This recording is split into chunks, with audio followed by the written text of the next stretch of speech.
Superannuation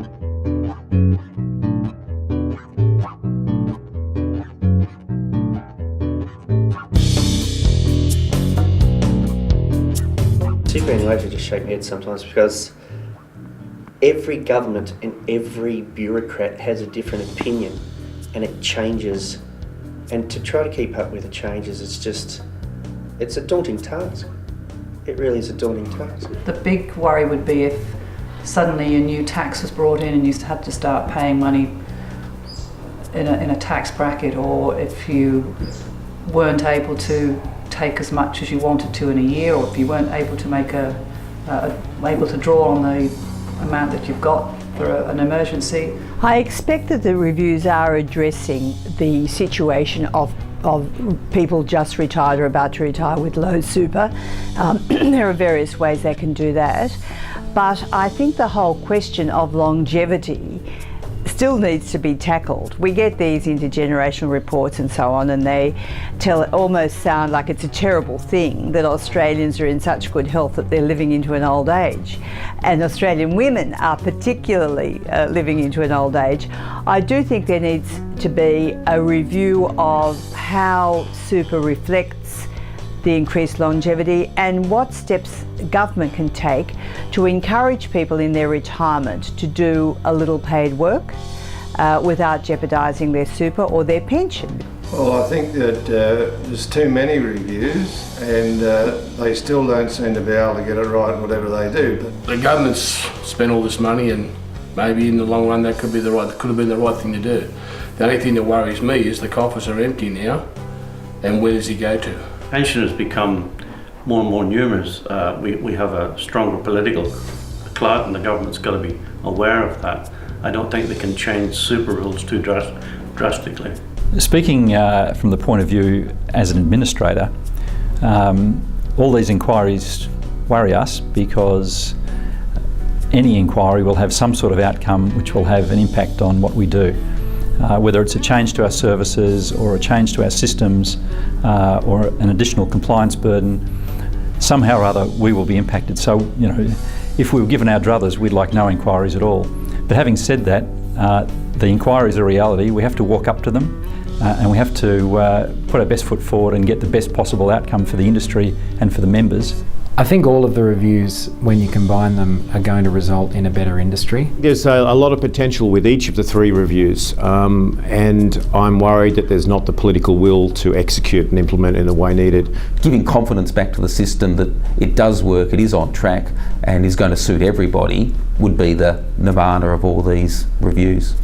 You've got a system in place that's the envy of the rest of the world. It's one of the great success stories, so it seems odd that you'd actually spend so much time, yet again, as Paul Keating used to say, tinkering with it. Unfortunately, my expectation on the sum total of the reviews would be negative for superannuation, which is very unfortunate. We've spent 17 years building the system to this point, and it's not broken.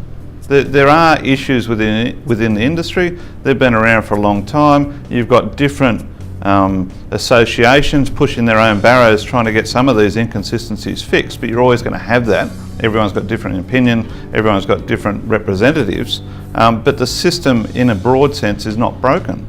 So why do we suddenly need these reviews? The only thing I can put it down to is that some of the changes historically were going to leave big black holes in government's budgets, and that's something that's never been quantified. It's all a bit normal government rubbish. My big fear is that as state and federal governments become more right-wing, that they will look to the retired people to start to fund things. So if changes were to happen, it wouldn't surprise me, but it would be a treasonous thing for them to do to us after we've devoted our working life to keeping things going. So I think we can all agree that the industry is subject to a fair degree of scrutiny from government, regulators and reviewers at the moment. And that scrutiny may reflect a response to the difficult return environment we've been in, or it may just be a recognition that the industry is at an adolescent stage and that we need to check in that everything is on track. But I think it is appropriate to reflect on our structure, our governance arrangements and our activities to ensure that we are arranged as best as we can be to deliver retirement incomes to all Australians. So we will go straight to Fiona, who's going to speak first. As we all know, Fiona is the CEO of AIST. AIST is a national not-for-profit organisation whose mission is to promote and protect the interests of Australia's $450 billion not-for-profit superannuation sector, which currently manages 2/3 of the Australian workforce's superannuation. Fiona has more than 15 years' experience in the not-for-profit superannuation sector and has played a major role in advocating superannuation policy change on behalf of AIST members. So please join me in welcoming Fiona.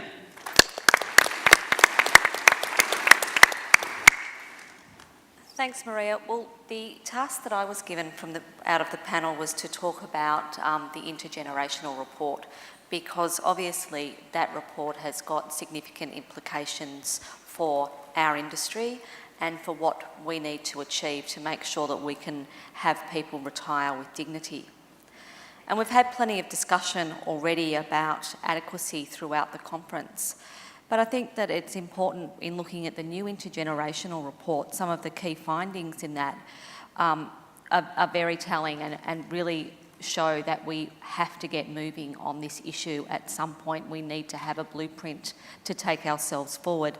The intergenerational report shows that by 2050 that we're going to have 8.1 million people who are over the age of 65, and that's going from 3 million where we currently are. We're also going to move from having one person over 65 to every 5 workers to a ratio of just 1 to 2.7. And if we don't have a plan, then obviously there's a big crunch that's coming along the way. We heard Justice Kirby talk about before that the growing number of single people as well, which also causes adequacy problems. We've also got a housing affordability problem. If we see more and more single people not able to pay off their home or not able to have a home, then we need to be doing even more about retirement incomes adequacy. And I think it's a continued frustration to everybody in this room that there has been no move on the 9%.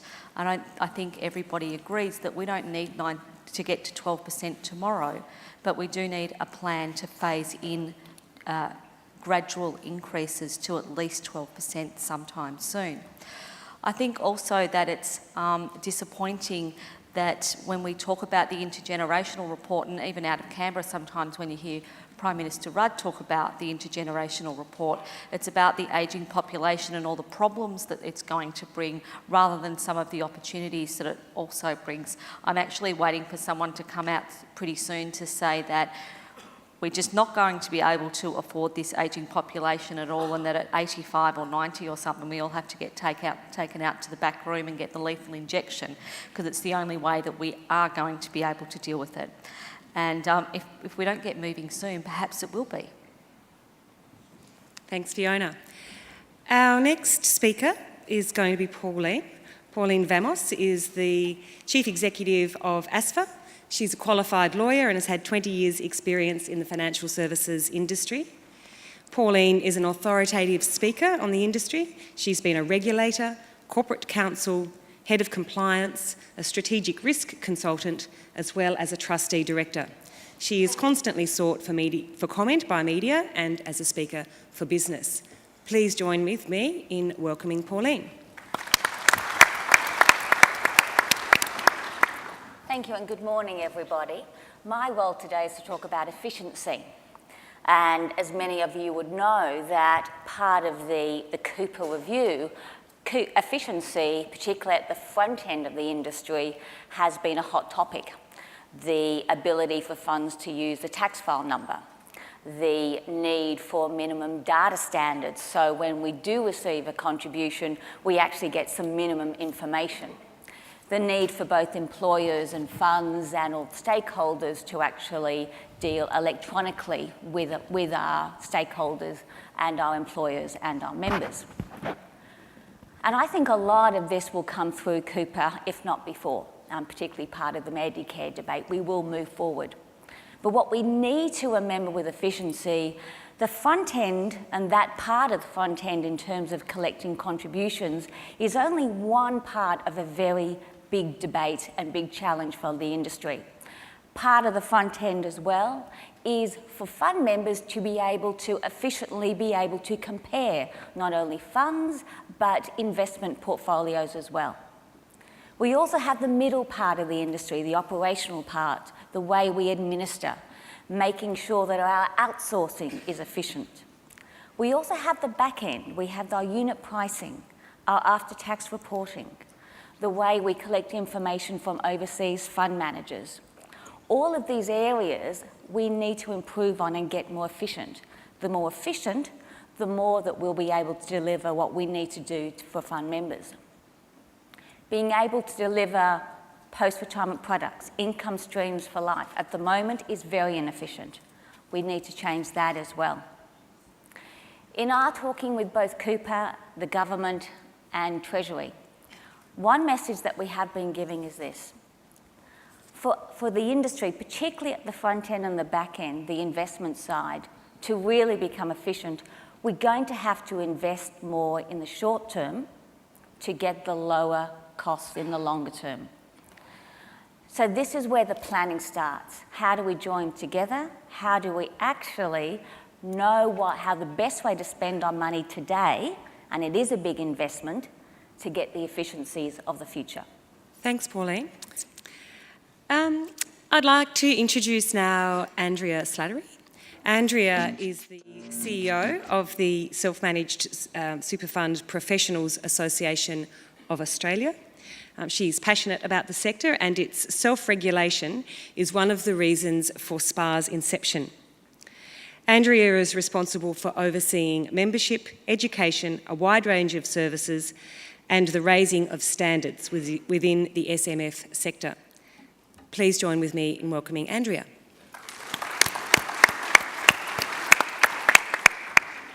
Thank you very much, and I appreciate very much being asked here to your wonderful conference, Fiona. Thank you. I'd just like to say that I've actually been asked to talk about the accountants exemption and trustee education for the SMSF sector.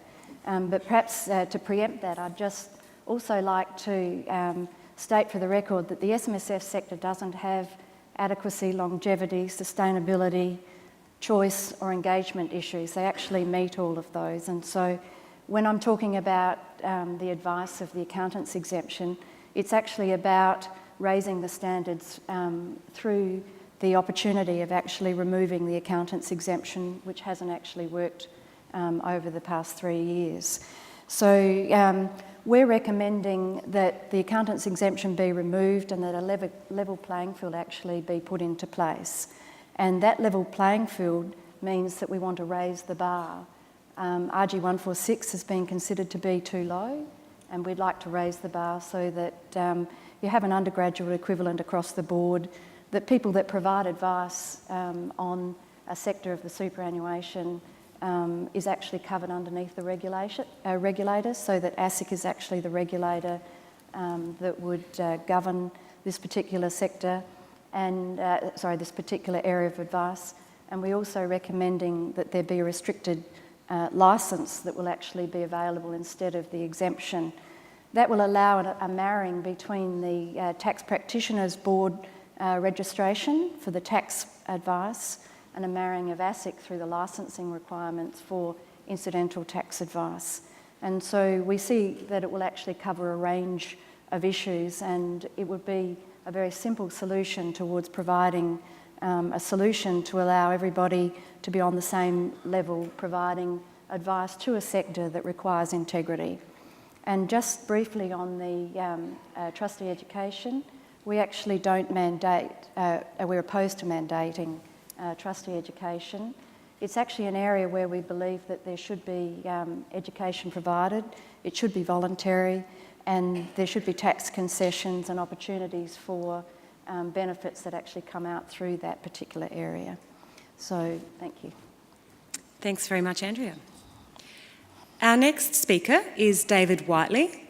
David is the Chief Executive of Industry Super Network, which advocates on behalf of industry super funds and their members.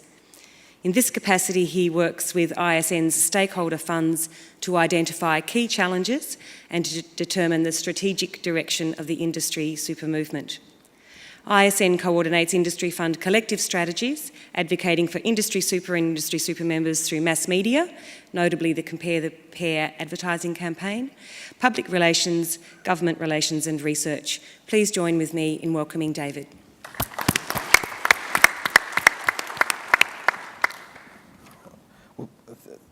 Thank you very much, Maria. Look, I think the approach I wanted to take was just to briefly talk about the Cooper Review and I suppose our industry's response to it. We produced a report a couple of weeks ago called Supernomics, and that report looks at market failure within the super industry, and I think we'll discuss that a little bit this morning. What we found was our analysis was broadly the same as Cooper's analysis, which was the underlying thinking behind this choice architecture. I think broadly everyone in this room supports the objectives of the Cooper Review, which were to get rid of and root out all the unnecessary cost and the unnecessary intermediation in the superannuation system. I think we all support that. I think we need to acknowledge that we're not perfect. None of the sectors in the industry is not perfect, and if the only outcome out of the Cooper Review was that it gave industry funds pause for thought about the retailisation of our sector over the last few years following the introduction of choice, I think that would be a good thing. If that was the only outcome to come out of Cooper, was that we had time to reflect. We need to be, there's no need for us to be defensive. Australia's superannuation system is world class, and the representative trustees system is by far the superior model within the super system, and that's been demonstrated whether research comes from academics, from ratings agencies, from the regulator. What I think we need to be careful we don't do is to align ourselves too much with the retail sector in how we deal with Cooper. I think one of the clear problems is that what Cooper is trying to do is get rid of unnecessary fees, unnecessary cost, and the retail sector is by and large the source of much of that because of the commission system and because of conflicts of interest. They have a vested interest in derailing the Cooper Review, and we need to make sure that doesn't happen. So I think one of the messages I would hope that would come out of CMSF is we think that after 20 years, it's appropriate that our system be reviewed. We think it's appropriate that we be challenged. We support the objectives of it. And where we disagree with an outcome that Cooper may come up with, whether it's in an interim report or the final report, we'll put forward constructive proposals to address the concerns that he's raising. Thanks, David. Everyone stuck to their time. That's really very good.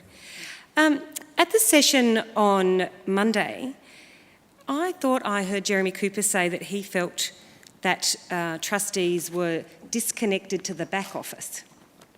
And yet he identified that that is where there are significant inefficiencies. Can I ask, perhaps Pauline, you might like to start, do you think that trustees are disconnected? Do you think he's on the money with that? And the other panellists might like to comment as well.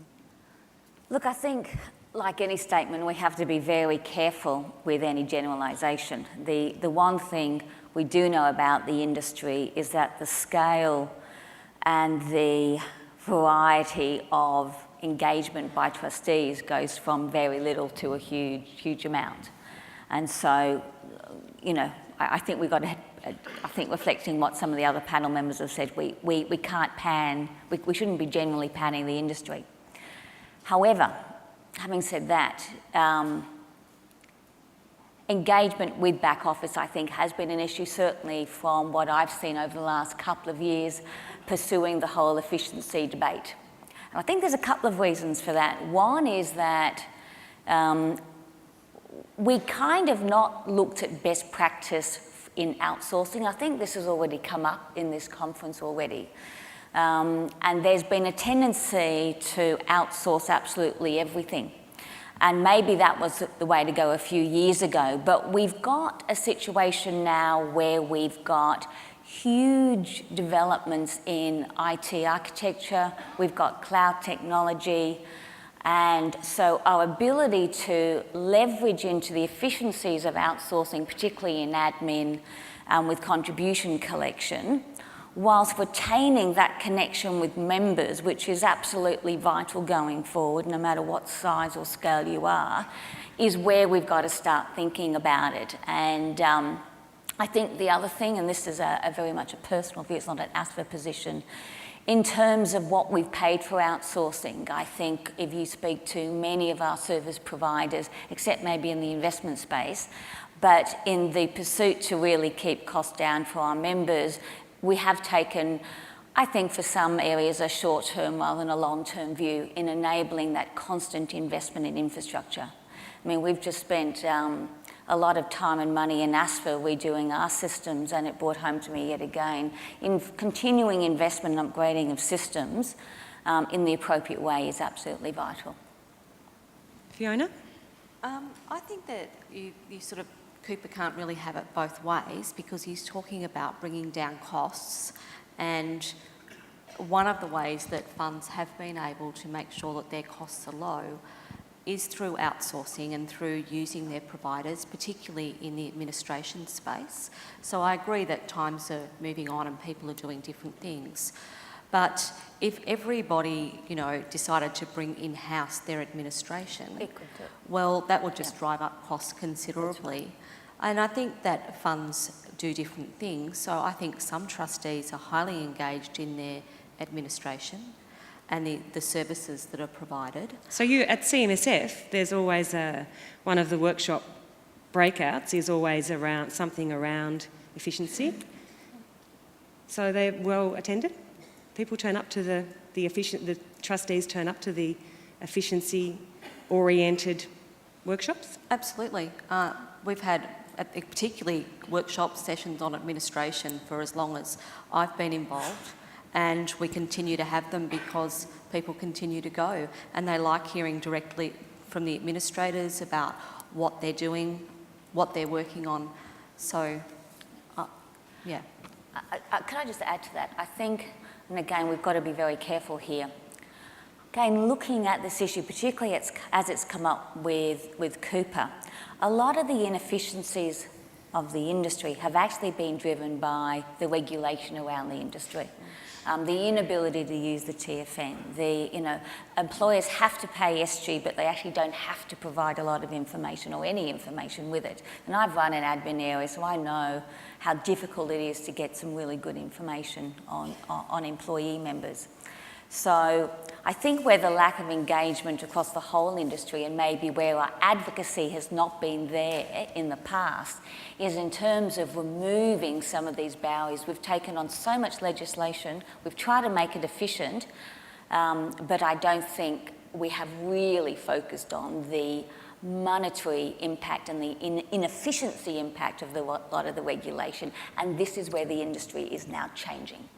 And if you also, I was speaking with Greg Cam yesterday, and he made this point a couple of times in some different sessions, that for the administrators, every time that there is a change, this is huge amounts of money, and they've got to worry about what comes out of the Cooper review as well. What's that going to mean for the administrators? And over the years, we've also talked about the fact that there hasn't been enough resources put into administration, and I think that's probably true as well. Okay. David, ISN recently produced a report, Superonomics.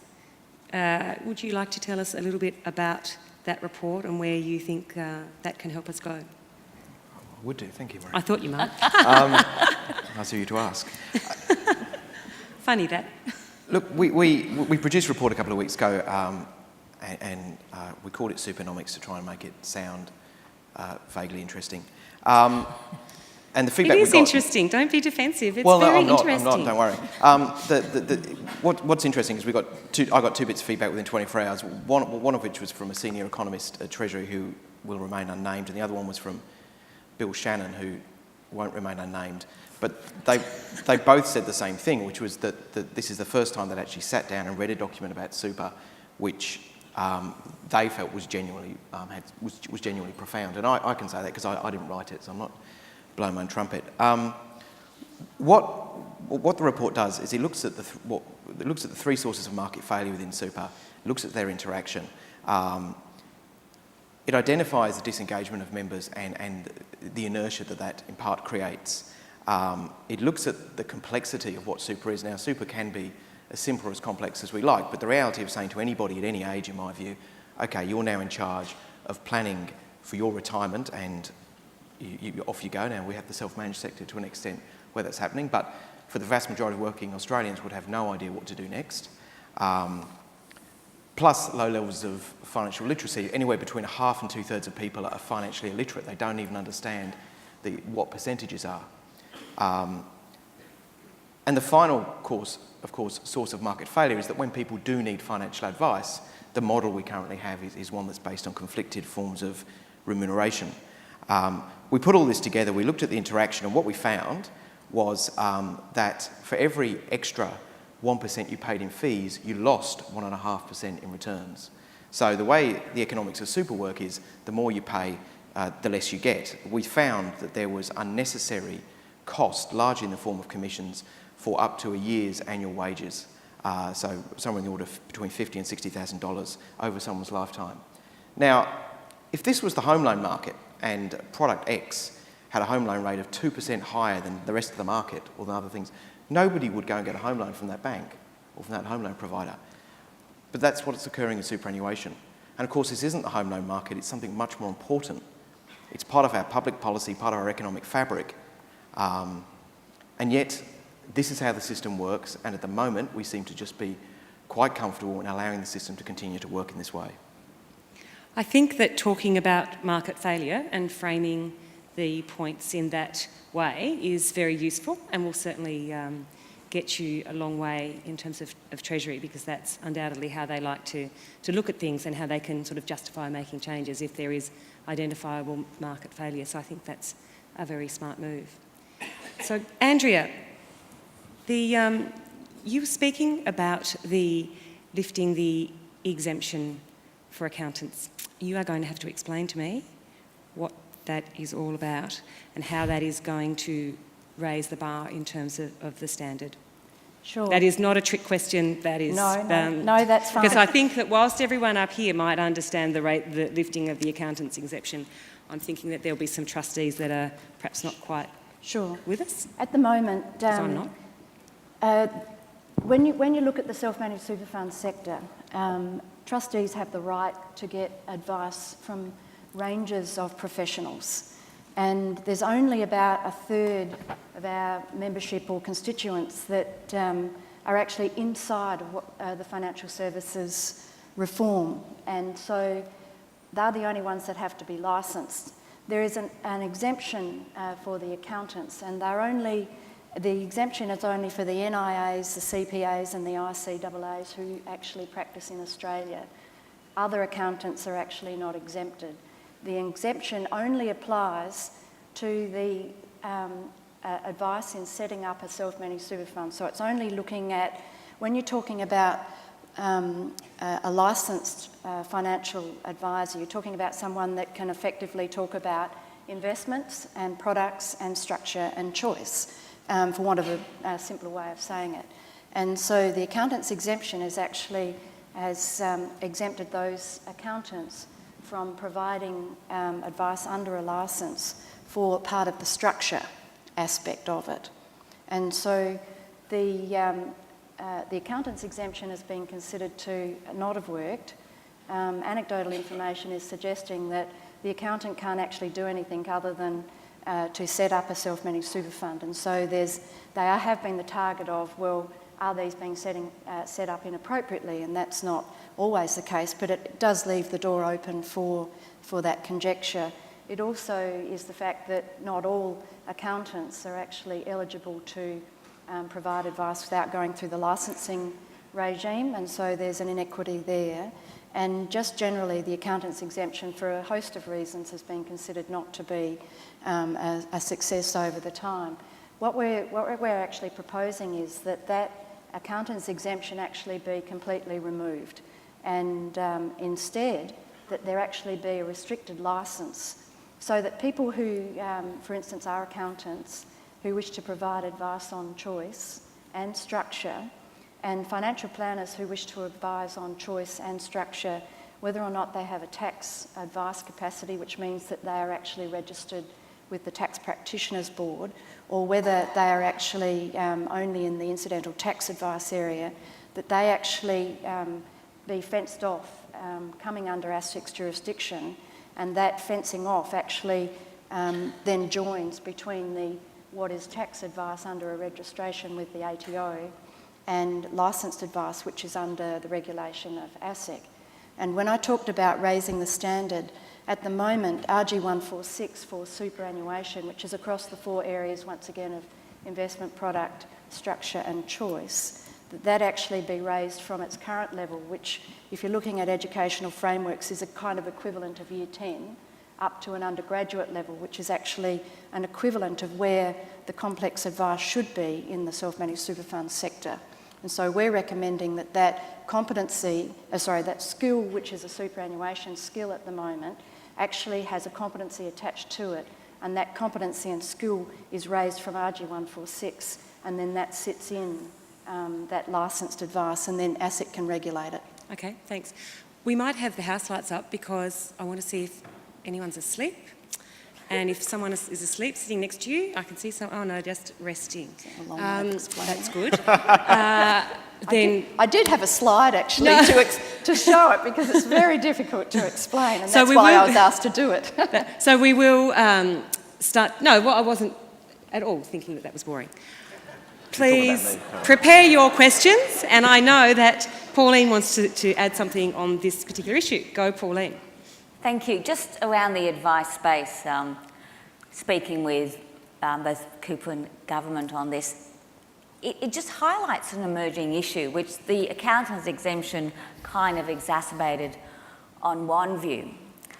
We've spent a lot of time as an industry over the last year or so thinking and talking and delivering single issue advice and intra-fund advice, and I think the industry has made huge steps forward here. There are still some issues in terms of delivering and the ability of people to pay for full financial advice from financial planners. The gap that's emerged, in my view, is that advice around, well, where do I put? Now, forgetting defaults and that, but I've started my first job, or I'm in my third job, where do I put my super? What fund, what type of fund? You can get advice on adequacy, you can get advice on contribution strategy, on investment, but the ability of, whether it be funds or financial advisors or accountants, to actually provide sound, objective, efficient and cost-effective advice on where do I put my super, looking at the whole super environment, is actually very difficult, and it's not being delivered by the industry, and I think that's the big thing we need to get out of Cooper. I think, though, on the self-managed space, one of the things that we've found, certainly out of the number of calls that come into our office from the general public who want help about something and think that we can help them, it's from people who are in self-managed super funds. So our recommendations in the Cooper review were around trying to solve some of these problems that you've been talking about, Andrea, and I'm not saying that it happens in every case, but you do get people who shouldn't be in self-managed super funds who go along to their accountant to get some, their tax done or whatever. They advise them to go into a self-managed super fund. They then, get fees from doing the audits and all of those sorts of things when they're not the best products for those particular people. That's one of the reasons why we're actually talking about all of this. One, raise it so that there are only specialists that can advise on in this area. Two, raising the level of knowledge and understanding of the advice themselves. I'm not sure whether anyone's aware, but there's about a net 1,650 SMSF set up per month, with about 500 that are shut down. You get to good advice, good accountants or good financial advisors or good lawyers, etc., and you start to see an emerging picture where the lower balances are actually removed, or the people that aren't and shouldn't be profiled into an SMSF are actually then closed down and put back presumably into the having APRA fund missed out sector. on a bit of money along the way through. Beg your pardon? Well, they've paid establishment I mean, it's good to see that they may well be moving out of that sector if it's not appropriate, but they've burnt some capital along the way. One of the real problems, and Fiona just raised it, is that we've got an industry at the moment which doesn't allow anybody to provide advice across the 5 sectors. It doesn't allow it. And the SMSF sector itself, there's no compulsion to have any knowledge about the SMSF sector or the complexity of it within the RG146. So within the RG146, you only have the APRA regulated funds that you can advise on in the retail aspect, not in the wholesale aspect.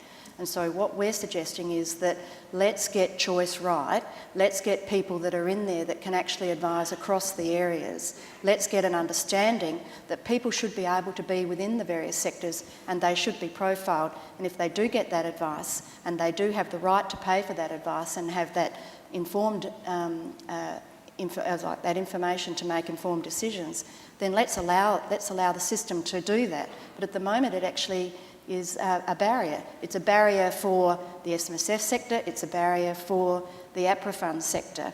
And I mean, you know, I know there's a debate about the advice and whether or not it's affordable for all people, but every member of every superannuation fund has a right to make an informed choice about what they do, and they have a right to information. Do you think there's a minimum amount that people should have before they can start an SMSF? We're very what are the other opinions on the panel? You say no? We say no, and we're very, very complimentary over the regulators for trying to encourage the fact that not everybody should be in them, and there should be roughly a concept that there should be a dollar value. At the moment, the stats are showing that a break-even point is $80,000, but we don't believe that there should be a minimum. Okay. And sorry. David, do you have a view on that? I'm sure you do. I think we can, I mean, in terms of the specific detail of how you would regulate the advice market and accountants and financial planners, I think that clearly it would make sense that you've got common regulation across that. But the common regulation has to be based on the principle that the advice people are going to get is going to be in their best interest. I think that's what right. Pauline was alluding to. And we've got to be very, very careful. I know insufficient about the SMSF market, and I think a lot of people do, because there isn't a huge amount of clarity around a number of these funds. There's certainly perhaps just anecdotal evidence, but there's certainly anecdotal evidence to suggest that there are lots of people put into self-managed funds by accountants when in fact they would have been better off staying in their existing fund. And I mean, there's a bit of experience of that amongst industry funds, and no doubt retail funds have got the same issue. So the principle has to be that when you seek financial advice, if one assumes that there is a reasonably low level of financial literacy, a high degree of complexity, even a lack of time that people might have might be the principal reason, the advice they're going to be is going to be in their best interests. Okay. I think you've heard about what we want to talk about and what I wanted to talk about, but we're very interested to have some questions from the audience so that we address your issues. If you could please, before you begin your question, state your name and the organisation with whom you represent. That would be very helpful. And we have a question already, number 3. Thank you. Thanks, Maria. Martin Lewis for Superannuation. Question for Andrea. Have you got any information which indicates where the people who are going into self-managed super funds have come from? That is, retail funds, industry funds, etc. No, sorry, I forgot I've got one here. No, we don't. One of the things that we've actually, a part of an industry-wide commission, is we've actually got the Adelaide University doing a 3-year study. They're actually working with the ATO statistics across the whole 416,000 funds, and we've got an Australian research grant, and it's looking at the governance of SMSFs, and it's looking, that's one of the aspects of the governance and the trustees and how they manage and why they come across and where they've come from. That will be part of that. We're rolling out about 6 monthly reports on that, and that will probably be something that will be in about 12 months' time. Just generally though, the retail sector is the closest. If you looked at somebody who wants control over their superannuation, the retail sector is the closest to the self-managed super fund as far as people wanting to make choices and those sorts of things. But there's no anecdotal information or anything else to suggest that that's the only area that they're coming from. It's normally a choice of where people have been either in retail business, they're in management, they're a primary producer, they're somebody that is used to controlling their own financial decisions. They're the kind of people that are coming across, and there's at the moment no real knowledge about where from. Okay, thanks, Andrea. Pauline, you had something? We have had a number of, and I agree, the evidence is not there, but we have had a number of not-for-profit funds say to us that leakage to self-managed funds are one of the highest causes of members leaving. Okay. Actually, Yep, sorry, David? to break convention, I wondered if I could ask a question of Andrea. Sure. You mentioned earlier on there was $80,000 was a break-even point. I'm not quite sure what you meant by that. The ATO did an analysis, the Cooper Review Commission did an analysis of the whole 416,000 funds, and they looked at the cost, the member costs or the fund costs, and the fund cost on average for all, the whole sector is 0.67% per fund, and the member cost is closer to 0.4%. And so when you actually look at that and look at the dollars that are actually in the self-managed super funds, and you work out a break-even point if you looked at the fact that you added on a device fee, which Mercer's and Ross Warner suggest are about 0.15, that you end up with, that was the old $250,000 or $200,000 break-even point. So now you're looking at closer to $80,000 per member. I know that Andrea and I have discussed this and she thinks we're wrong, but so we said in our submission to Cooper, based on research that we'd seen in the past and even in Cooper's comments himself, that the minimum should be 200,000 if you've got one person in the fund, and then we progressed up. So, you know, if you've got two people in the fund, that it was 200,000. If there's three people in the fund, it was 300,000, etc. I know that there has been more research done, but when we certainly looked at people who were under the 200,000 mark, it was very expensive to be in an SMSF in general. And I think probably this, sorry, just briefly, the stats are actually showing that the people that do genuinely go into SMSFs for the right reason, of which there's a significant majority, wrong word, and they are actually rolling based on their capacity and their age and legislation, etc. They're actually rolling through to be quite significantly well off within the first 3 to 4 years. And so sometimes a low balance in the beginning is very, very misleading. All right. Thanks, Andrea. Microphone number 4. And it's on. Colin Tate, Connexus Financial. A couple of questions. One, David, when you seemingly will win the war on commissions and conflicts, which appears apparent in the Cooper Review, what's the next battleground for industry funds, or will you be out of a job?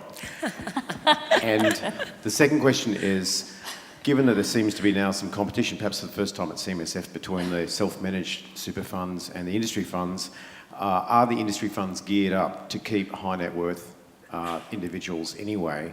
Are their products or services adequate for people with $200,000 or $300,000? Good question. Oh, well, your second question might have answered your first, I don't know. In terms of the specifics of that, I think it's quite clear that for, and if you look at some of the funds who would have now, albeit a reasonably small number, but people with 7 figures in their savings with an industry fund, it's quite clear that if you've got $1 million but you're time poor, then investing in a fund which is going to charge you somewhere in the order of $80 a year, plus an MER of maybe 70, 80 basis points, to which you can access a highly sophisticated, balanced investment strategy set by, you know, Fiona Trafford-Walker and her colleagues at Frontier or Jana or others, well, that is, if you're time poor, I would have thought a very effective, very low cost, very efficient way of investing for your retirement. Graham? Council for Super. Just wanted to ask, revisit the question of adequacy for people who are, say, 50, 55 plus, and probably have to declare self-interest in the question. And two questions. With those people, and I'm just sort of picking up on Minister Bowen saying, you know, there's a generational change and it takes time and whatever. On the one hand, the low-income people, and we've got lots of low-income people in our fund, have access to a co-contribution but often can't afford to actually take up the benefit because they can't afford to put in the contribution, so it's a bit of a catch-22 for them. On the other hand, those who, even of modest income, who've somehow managed to get the 20-year-olds out of the house, and I'd like to find out how they did that, and paid off the mortgage, have now had their ability to catch up halved by the halving of the cap and about to be halved again. So those who actually want to make an effort to catch up have been disincentivised. Am I hearing that basically for people in that position, particularly women who've been out of the workforce, that it's just a bit of bad luck, that adequacy is gone for them, and that, you know, basically hopefully your kids will be right, but the fact you missed out on 9% for 20 years, bad luck?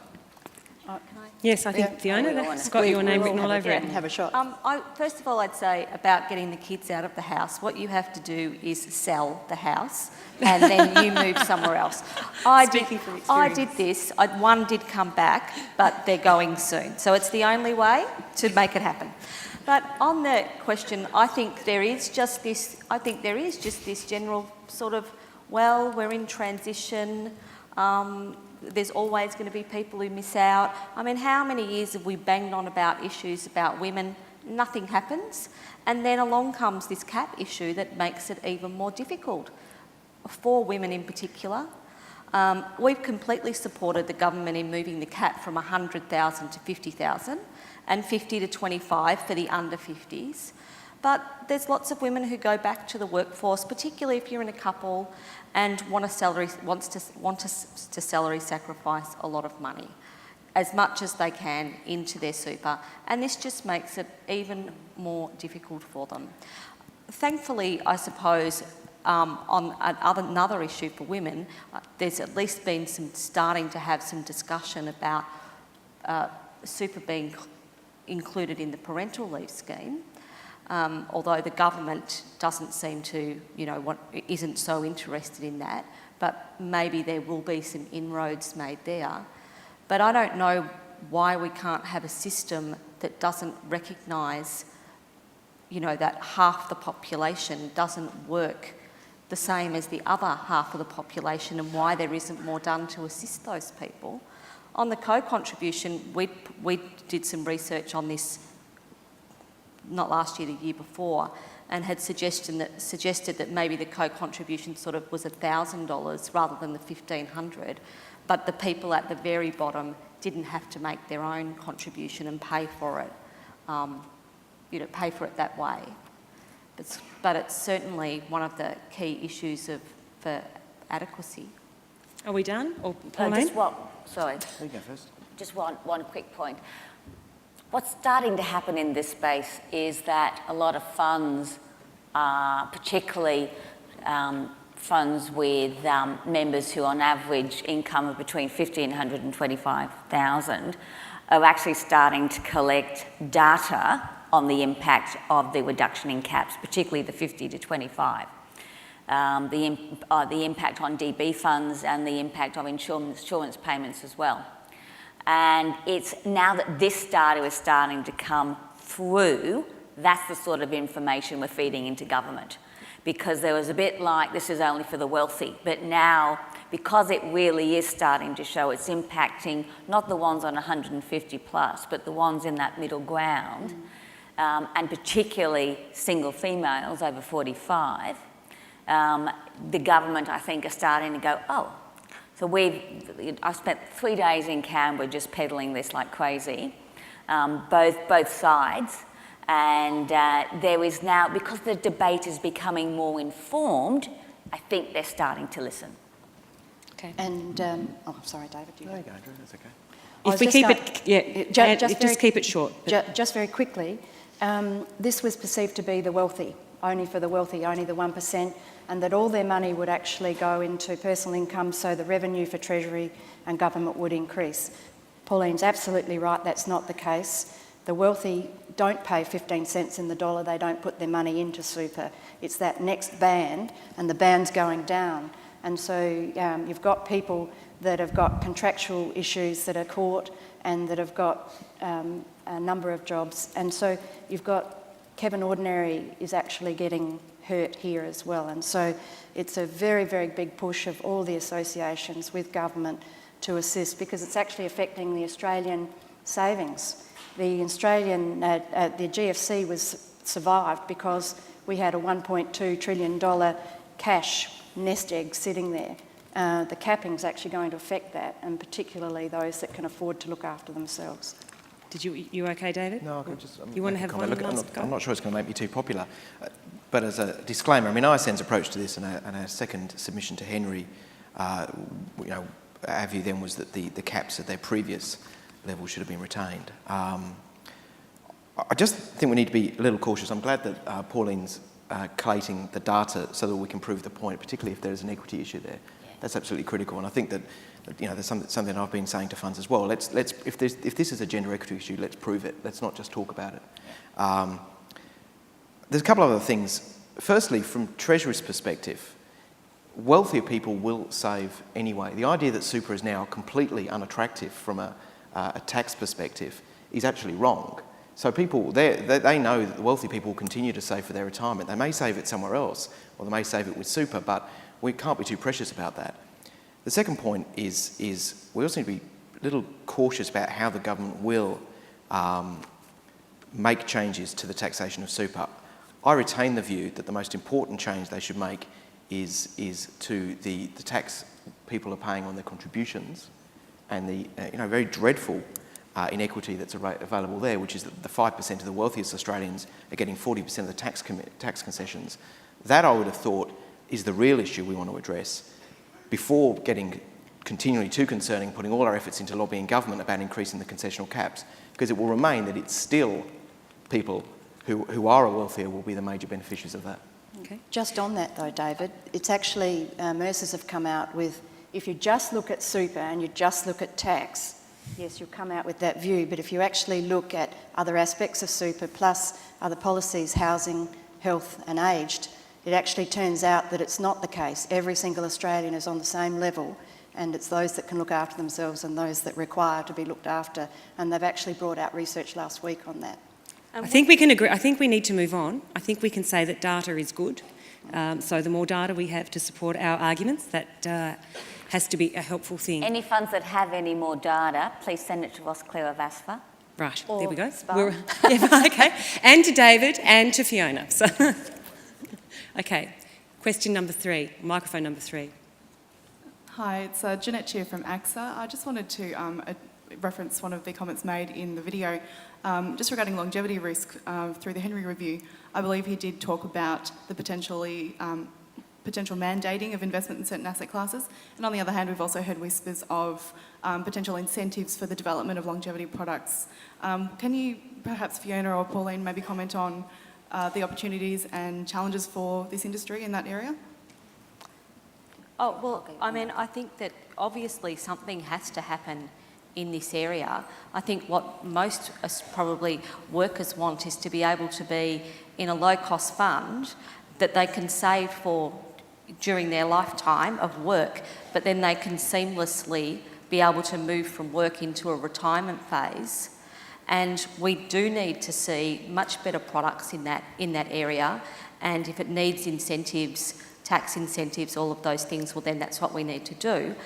But I think on the other end of that will happen. We have to remember that at this stage, most members, certainly in the not-for-profit sector, have only got small account balances.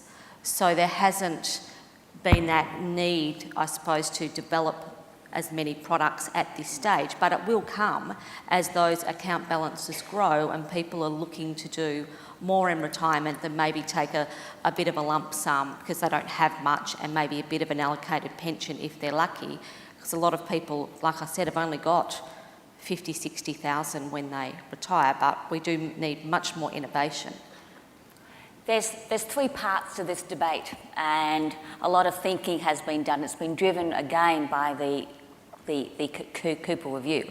So I do want to say one important thing here. We don't derail this process because there are opportunities here that are going to put the industry in a very good position for its members. The three parts of the debate on longevity and the problems or the impediments for the industry are: number one, at the moment the legislative regime kind of stops when people retire. We're not allowed to invest through retirement. So changing the legislative framework so funds can actually look at an investment time horizon from when a person starts work to when they die is the first step. Part of that is having a default mechanism, as Fiona said, moving into post-retirement. The second part of that is the managing a longevity risk. Now, this is a combination of an investment vehicle getting growth. Remember, in the underlying assets, when people are close to retirement, they've got the most in their bank account they've had. Getting growth on top of that is what's important, whilst having an insurance policy attached or paid for it to meet the longevity risk, which most people will need because their money will run out. There is an ability through the current legislative structure to do that, but it's almost impossible to do. It's very expensive, and so we've got to make that easier. But in order to make it easier, we've got to look at two parts of that. One is the third-party risk, particularly with the longevity risk. Who's going to meet that? And at the moment, the only organisation that can is through the government. And the other part of that is the underlying investments to manage that longevity risk. And this is where the conversation is going. So can we invest through retirement, have a kind of a government guarantee that may be done through like an infrastructure type bond or some other type of government bond that doesn't have to meet all of the very high capital requirements of the Life Insurance Act? Very technical answer, I know, to a fairly simple question, but we've got to get rid of those, and that's where the thinking and the work is being done now. Thank you. We have a question, microphone number 2. I'd just like to take the conversation, Kay Thorley from Industry Fund Services, just the conversation back to will we have the opportunity to serve high net worth people within our industry funds group. And I just want to really share with the forum that in my discussions with funds to date, trustees have been very concerned that they have the services and the products and the ability to maintain relationships with all members, and they're not going to discriminate against people because they have high wealth. So for me, the comment is that we need to look at all services regardless of people's wealth, because wealth is not necessarily aligned to sophistication, and I think that that could be a trap to think that that's the case. I think that was more of a comment, but does anyone want to? I think we'll let that one go. We've got some other questions and we're running out of time. It's not a matter of discrimination, though. It's a matter of providing the services. I mean, it's you know, as anybody knows, and particularly this audience, you've got such different needs. You've got people who just don't want to have to get all the detail. I want to answer now to those who really want to be a managed service client. And the trick is to provide services at both ends of the scale with a limited amount of cost subsidy so that all members' needs are met. Okay. But just because you've got a lot of money in your account, I agree, doesn't mean that you actually are an informed investor and know what you're doing. We had a question somewhere here. Up the top. If someone has a microphone, up the top. That's why everyone over here is going. Green striped shirt. I have no idea what number, but the fellow right up the top. If you've got the microphone, go for it. Don Russell, State Super. Look, I just had a question for David. On the tax issue, high income earners are always going to be in a position to save in a tax preferred way because of gearing. But for middle income earners, you know, people earning $60,000 to $150,000, one of the few ways in which they can save in a tax preferred way is through super.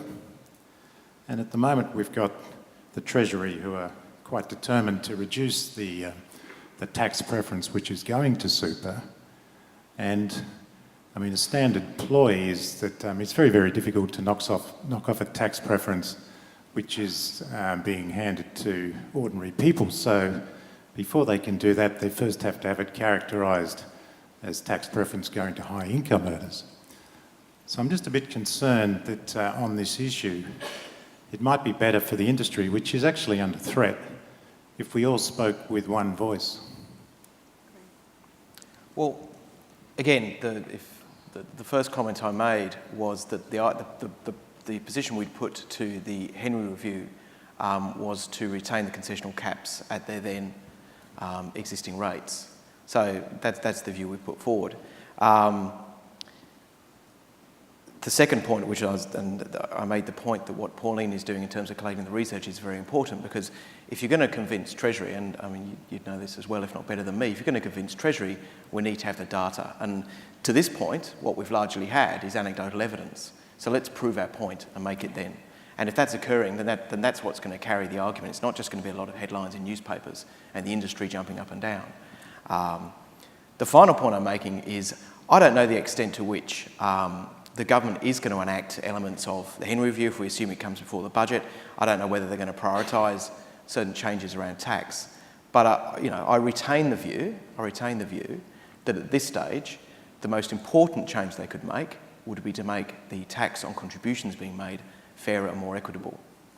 So it's not an either or, it doesn't need to be an either or, and I think the position we put forward is consistent with the rest of the industry. But as with all these things, it's a matter of sometimes of working through how we prioritise and how we engage with the government and with Treasury and putting those priorities forward. Thanks, David. Microphone number 1. Frank Coaten from Industry Fund Financial Planning. My concern is with some of the older members who we're told that longevity is going to be an issue and people are going to work longer. Fact is today, over 75, you cannot contribute to superannuation. And I've got a client I saw the other day, 78, still earning a good income, is prevented by law from putting money into super. Why does that discrimination exist? And is there any work done at the Cooper Review to look at that? And even for those who are over 65, who cannot contribute unless they satisfy the work test. Sorry, do you want to go? Sorry, it's not, the last part of your question, it's not part of the Cooper Review. However, there's a lot of work being done at the moment in terms of, and it's come out of the intergenerational report, it is the stopping of the contributions, the current gaps in terms of self-employed, and a lot of older people as they move into transition to retirement become self-employed and subcontractors, and there were issues around that as well. Casual labourers, the 450 threshold, the conversations we're having with various parts of government, and I'm on a government committee in relation to that, we've got an ageing population. We want more productivity, or they want more productivity out of them. The employment structures around that are going to change. So how does that impact on superannuation? So that dialogue is happening in earnest. And we just are not going to be able to expect people to work longer, but then say, you can't put money into super. So right. Exactly. It's going to have to change as people have to work longer and because people are living longer. Yeah. Okay. And we've also talked about removing the barriers that seem they've just been put in there as a cap of some description so that the barriers are actually removed as well. I think we'd like to lengthen the time frame now and think out 20 years. Minister Bowen said that the major issues would be dealing with an ageing population and managing the growth of the superannuation sector. Pauline, what do you see as the major question or issue facing the industry looking out 20 years? I think over the next 20 years we will get the advice issue, the commission issue, the longevity issue, the transparency issue, the efficiency issue nailed. I think one of the biggest issues that we need to think about as an industry, and this is where I agree with Chris, at the moment we're 1.8% of GDP. If all goes according to plan, by 2025 we'll be somewhere around the 5 trillion. We are and we will be the biggest institutional investor. What we do with that, we are delivering a system All together we're delivering a retirement income system, one of the biggest systems, and it will be bigger than the banking system. So how we manage that responsibility as investors in the whole of the Australian economy and significant parts in other economies, how we drive that and how we manage that and use that, what in some quarters would say quite significant leverage responsibly, so that we don't scare the horses, is what will be our biggest challenge. Speaking with one voice, speaking responsibly, is where we've got to go over the next few years. David, you don't think we should speak with one voice? I think what I was being most taken out of this conference was the session with Dean Patch a couple of days ago, and I think that's, and it in part ties in with where Pauline's at. I think that's what the next 20 years is going to be all about. The next 20 years is going to all be about the way in which institutions which are saving workers' retirement savings, what responsibility do you have with that money in how our economy works and how our markets work, and what are the connections between the contributions they're making as employees, their deferred wages, how that money is invested, and how the economy and society and markets work. And I think that funds will evolve and mature and become much more confident in asserting their role as institutional investors and the power that we have there, when we can look at whether it's governance issues or environmental issues or heaven forbid, labour market issues, that we can start to be a little more assertive about that. Thank you. Andrea? We are recognised as world's best practice, our superannuation system in Australia, and I see that we've got to have the member as your main focus, and that will only build over the next 20 years. And so I see the major problem is, and I agree totally with Pauline, that we should be having one voice, and that we should actually encourage the government not to play in the honeypot whenever there's a problem. So we need to build this industry with integrity to maintain the fact that we're best practice in the world, and to grow the pot and to grow it with professionalism. Lovely. Fiona? Look, obviously I think governance issues or sustainability, all of those things are important. But I still think that at the end of the day, in 20 years' time, if we're not able to have a retirement income system that delivers for the mix of people that are within the system, then that will be a failure, because at the end of the day, that's what we're here for, to provide retirement incomes to Australian workers. Thanks. Well, I think that we agree that we've had a grand tour of the industry, and I think there are many things that we can agree on. The panellists spoke about getting data so that we can argue from an informed perspective. If you can measure it, you can manage it. Someone I know said that. We need to root out unnecessary costs. We need to raise the bar. We need to address market failure. And I think that also speaking with one voice is a helpful thing to do. I think we have seen that we have 4 people that are very passionate about our industry, and I would like you to join with me in thanking them for their contributions today.